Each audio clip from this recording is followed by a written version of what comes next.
Hey Clashers, during this Clan War season, we have witnessed a new world record. That is right, we have a new world record. Never happened before in Clash of Clans, and this is a clan went perfect. Not one day, not 2 days, no, all 7 days during the Clan War League, they went with 45 stars, which is, yes I know, the current meta is easier, but still it is an incredible achievement. Because if you take a look at the rankings, typically you see like up to 380 stars. Because this means like 5 fails a week or something like that, which is still really impressive, but below that we get like few fails in and there. Like sometimes you're not paying attention or something.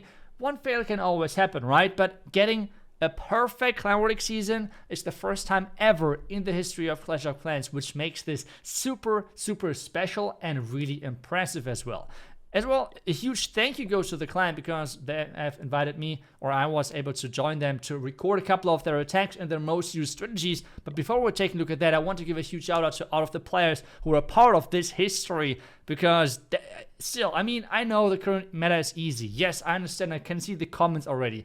But still, going perfect over 7 days, it's just mind-blowing to me. It is really not easy whatsoever. So really good job to all of the players. And I think we should take a look at a couple of their attacks. And especially, I want to highlight the strategies which they have used a lot of times. But before we're jumping into the most 3 used strategies by them, we should take a look at this strategy and this attack because this has to be one of my favorite attacks. It is super creative and it's really mind-blowing. So what he does is like a zap lalo, but at the same time doing a fireball warden charge, which is kind of crazy. It's like he's doing a lot of things at the same time.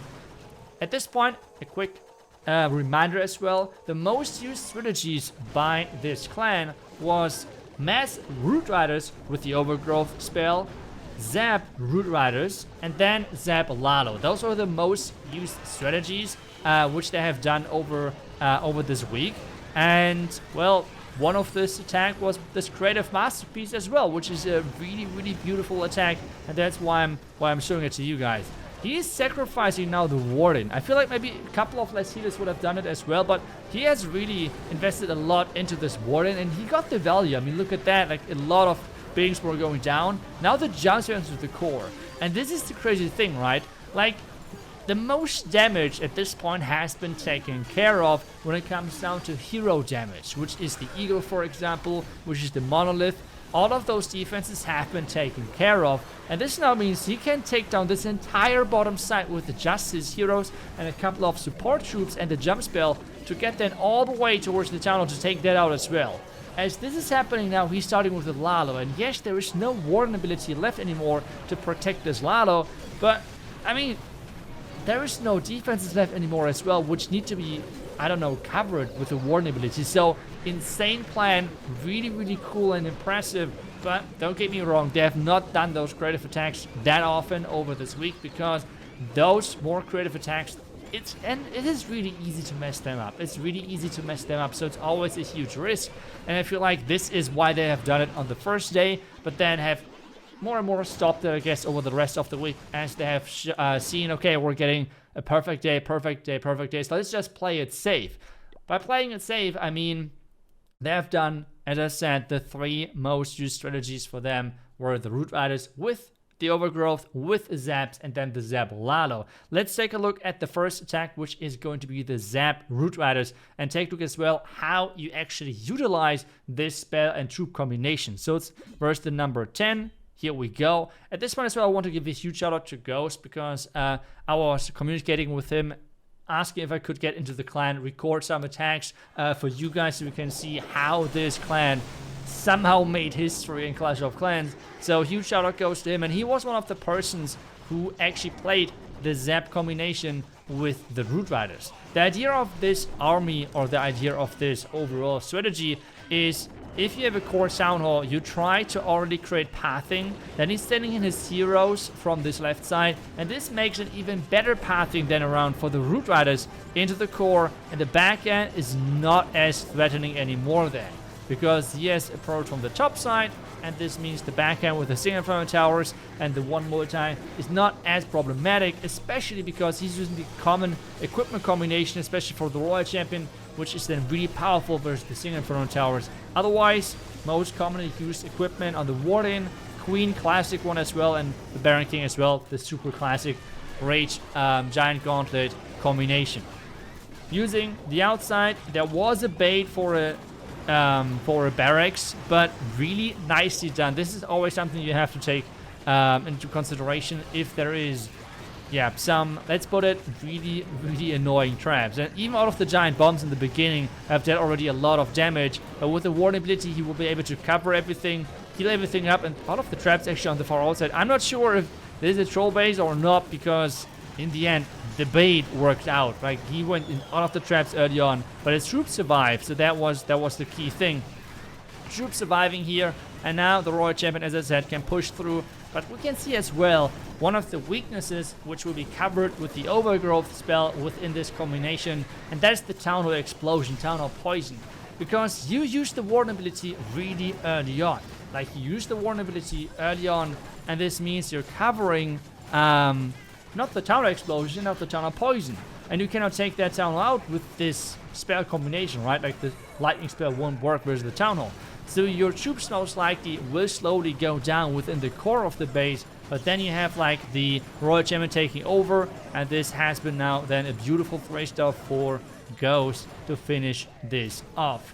But as I said, Zap Mass Root Riders was just one of the top 3 most used strategies. So let's now go forward and go to one of the closest matches they had, 45 to 43. And as I said earlier, all of those players are really known within the pro community. I mean, Ninja is one of the craziest base builders out there, and he's really showcasing that on this one as well, defending twice to really get them this victory. Otherwise, this entire week could have went a little bit different, I guess. But really nice job by him. On this one, we're going to attack, and going to take a look, not attack, but going to take a look at the number 2 base. And this is now the Mass Root Rider attack with the core Town Hall. And the idea of this one is just to make the Town Hall a useless defense, which is a big game changer, because the Town Hall is the key defense as soon as you're getting on a Town Hall level 12 and higher. The Town Hall is such a strong defense that you have to have a plan for it to somehow take it out. The weakness of the Root Riders is for sure, if they have any, is for sure that the Town Hall can be a really annoying thing. So you either have to save the Warden ability, or you have a different plan. But saving the Warden ability in the current meta is not good, because you have the Healing Tome on that Warden as well, which means you want to have those 25 seconds of healing early into the attack and not in the middle of the attack, because then you might even waste some of those healing seconds. This is why he's now using the Overgrowth spell. What this does is that the Root Riders are walking around this Town Hall, not going for the Town Hall, and avoiding the Town Hall Explosion. As soon as the Overgrowth is running out, those Root Riders are turning around and then getting towards the Town Hall, completely avoiding the Town Hall, because this means it's the last building. So exploding does not matter, because the base is already gone, and the poison slowdown is completely useless. So this is one of the key things why people are using this Overgrowth combination with the Root Riders together, and why it is just so strong. But let's move on to the next day, to the last day actually of their season. And this is versus the number 12 over here. And this is going to be one of the Zap Lalo attacks. So overall, really, really nice base identification, because what do we have? We have overall 1, 2, 3 single Inferno Towers. All of those Inferno Towers are set up to make Root Riders suffer and to make them at least a little bit more risky. But with having as well Root Rider and Lalo players on your team, you can really then rotate through and make sure that all of those bases are covered nicely when, well, Lalo have no problem whatsoever versus single Inferno Towers. So really nice base identification on this one. Getting the heroes in here, getting the hero dive. We have the skeleton spell to tank for the Royal Champ. We have the Queen going from the top side. The King cleared the entire compartment, and now we can then just start the Lalo from the bottom side, and this base has no chance whatsoever. So that is a really nice setup in the beginning with his heroes. Great value with the hero dive and the ward and everything. Classic combinations on this one as well, I guess. And I have said in the beginning that I like the healing tome, even with Lalo. If you might remember in my first rankings, I guess, for the equipment, a lot of pros were staying with a life gem, but we have now more and more pros switching from the life gem to the healing tome, even with Lalo, because it's just so strong. As long as your loons are not getting one shot, it's just crazy, and especially versus poison towers, it is just better.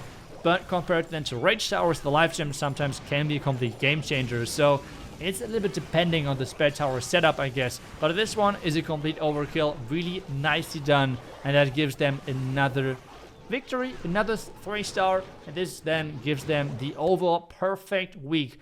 World record, crazy showing. As I said, like, yes, I know, like, there is still a really good chance of you getting a lot of stars in this current meta, but going 45 stars 7 times back to back is to me just an insane achievement, really impressive, and a world record in Clash of Clans because it has been never done before. So really good job to all of the players. Huge thank you for letting me in to record this video. I hope you guys appreciate this as well.